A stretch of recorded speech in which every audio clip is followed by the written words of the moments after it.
मैं सऊदी अरब में अरबी के बच्चे संभालती थी। रात को घर जाने लगती तो अरबी मालिक कभी 2,000 कभी 3,000 रियल मुझे पकड़ा देता। महीने बाद तनख्वाह भी अच्छी खासी मिलती। एक रात अरबी की बीवी नाराज होकर घर से चली गई। अरबी मालिक ने मुझे घर पर रोक लिया और उस रात मेरे होश उड़ गए, क्योंकि उस रात अरबी मालिक ने मेरे साथ, मैं और मेरा पति सऊदी अरब में रहते थे, हम दोनों ही बीए पास थे, इसीलिए मेरे पति को एक फैक्ट्री में वर्कर की नौकरी मिल गई। लेकिन उसकी तनख्वाह इतनी ना थी कि घर का गुजर बसर अच्छे से होता। इसीलिए मैं भी एक अरबी के घर उसके बच्चे का केयर टेकर के तौर पर ख्याल रखने लगी। वह अरबी जो बहुत अच्छा इंसान था, उसने मेरी तनख्वाह भी अच्छी रखी थी।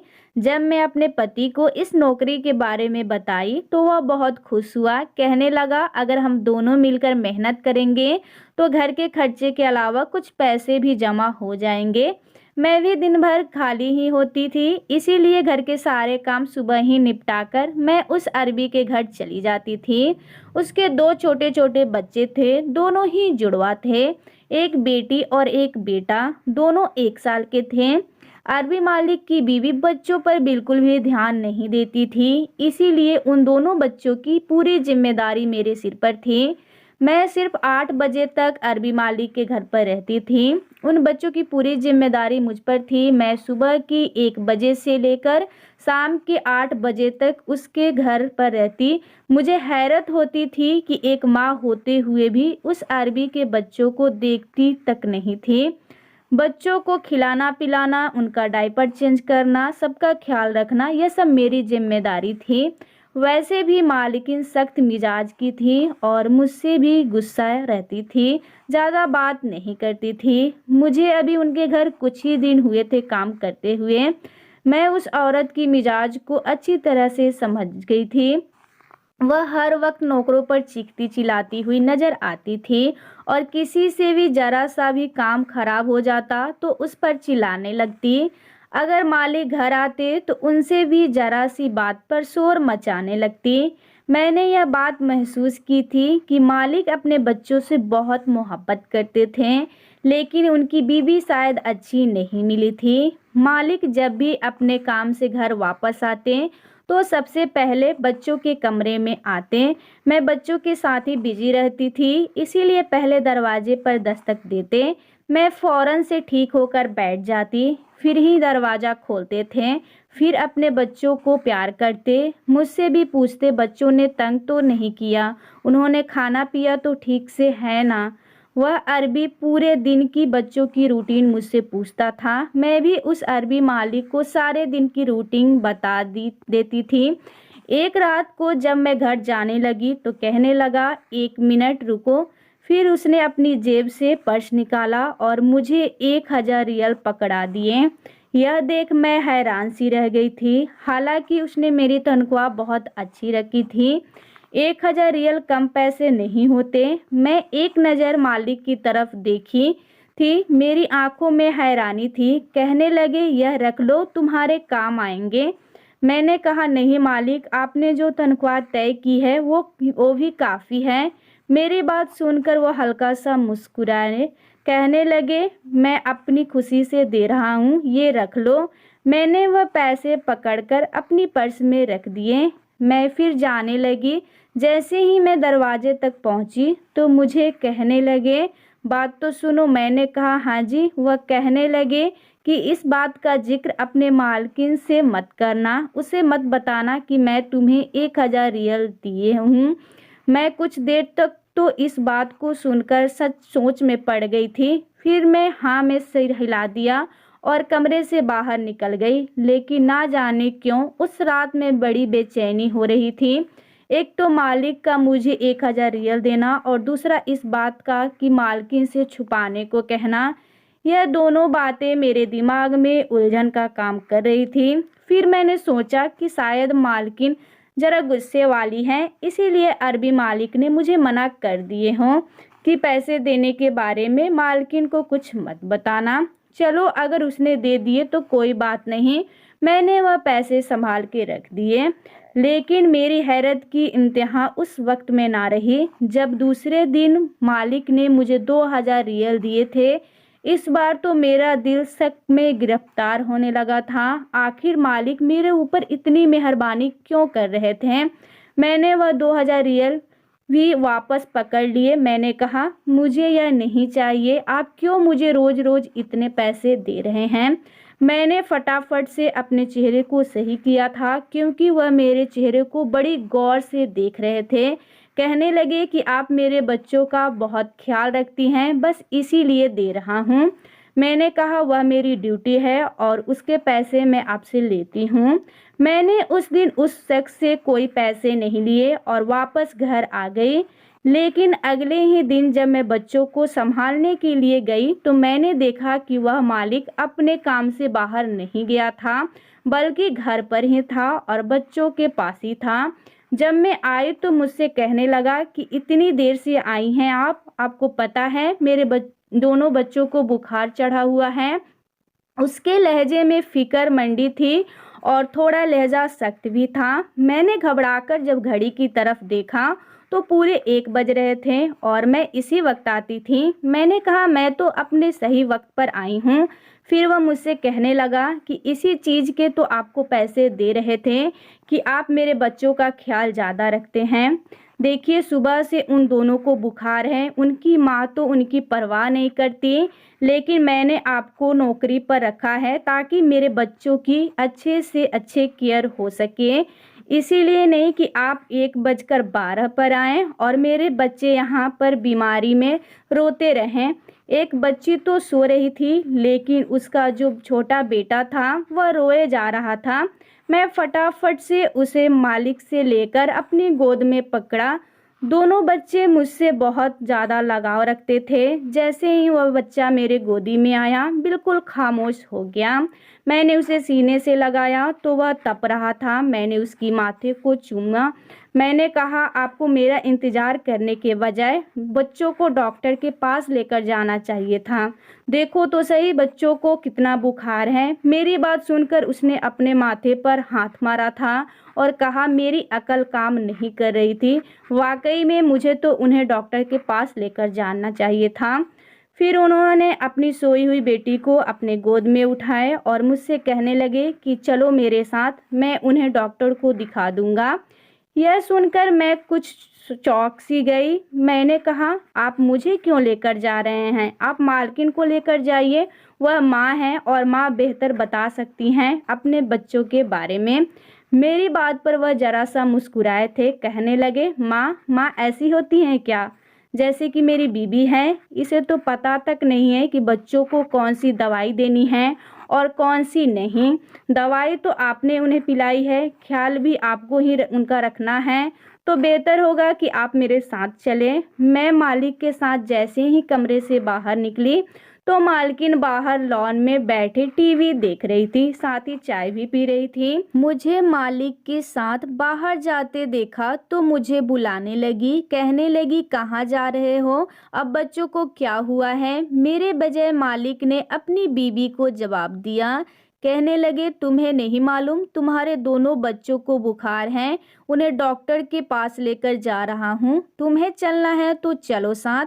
यह बात सुनकर मालकिन के चेहरे पर गुस्सा आ गया था। कहने लगी, ना बाबा ना, मुझसे नहीं संभाले जाते बच्चे, तुम्हें शौक था ना। यह कहकर वह दोबारा से टीवी के चैनल चेंज करने लगी। मैं इतना हैरान थी उस औरत पर, एक माँ होते हुए भी उसका जवाब इतना सख्त लहजा था। मैंने बहुत सी लापरवाह लड़कियां देखी है जो शादी के बाद और बच्चे होने के बाद बच्चों के मामले में जिम्मेदार हो जाती हैं। ये एक ऐसी माँ थी कि बच्चों के लिए कोई तड़प ही ना थी। मालकिन बेहद खूबसूरत थी, लेकिन उसे बच्चों की जरा भी परवाह ना थी।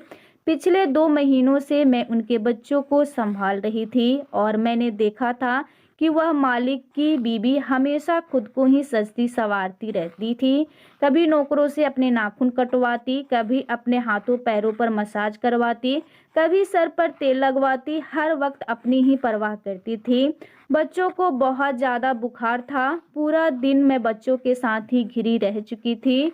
एक को दवा देती तो दूसरा रोने लगता, दूसरे को सुला देती तो पहले वाला कोई ना कोई कमरे में बड़ी चीज खराब कर देता। बुखार में दोनों बच्चे चिड़चिड़ा और जिद्दी हो गए थे, वरना तो मेरी बात मान लेते थे, लेकिन आज तो जैसे तंग ही किए जा रहे थे। मैं रात तक बिल्कुल थक चुकी थी। जैसे ही मालिक आए तो मैं जाने की इजाज़त मांगी तो मुझसे कहने लगे कि यह बात सही तो नहीं लग रहा है, लेकिन मैं भी मजबूर हूँ। अगर आप आज की रात मेरे बच्चों के साथ रह लें तो यह आपका मुझ पर बहुत बड़ा एहसान होगा। मैंने कहा कि मैं कैसे रुक सकती हूँ, मेरा पति 9 बजे वापस आ जाता है और मुझे खाना देना होता है। यह सुनकर मैंने देखा कि मालिक के चेहरे पर अजीब सी अंदाज में कहने लगे कि आप क्या शादीशुदा हैं? मैंने कहा हाँ। मेरा जवाब सुनकर मालिक का चेहरा बुझ गया था।